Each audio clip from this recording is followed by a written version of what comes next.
O guys, ito. Magtotocho tayo ng ng bangus. Ngayon, naprito na yung bangus. Gagamitin lang po natin dyan itong black beans, itong labong, yung taure, kamatis, bawang sibuyas. Ngayon, magluluto po tayo ng tocho, bangus. Ngayon, napag na po tayo ng bawang. Itundo po natin yung sibuyas.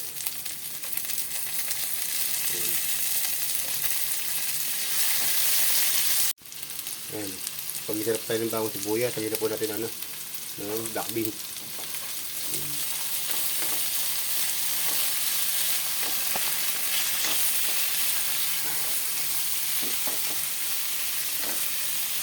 Ito.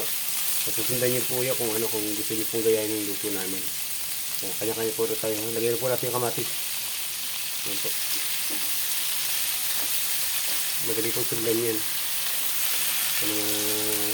Hindi pa nakapagluluto ng ganyang luto.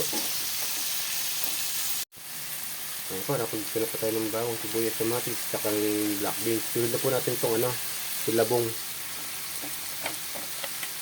Lahat po yan ginigisa.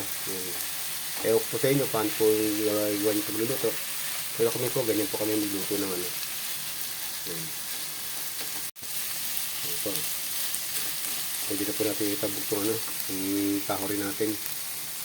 Kasama na rin po natin sa gisa.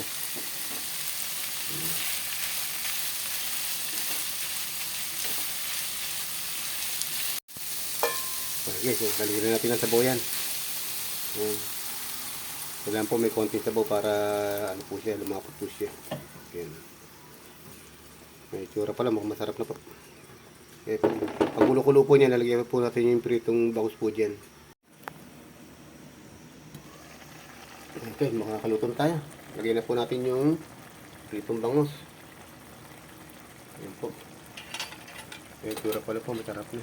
Ano po ba kayo magluto niyan? Kami ganito na po kami magluto. Ayan po.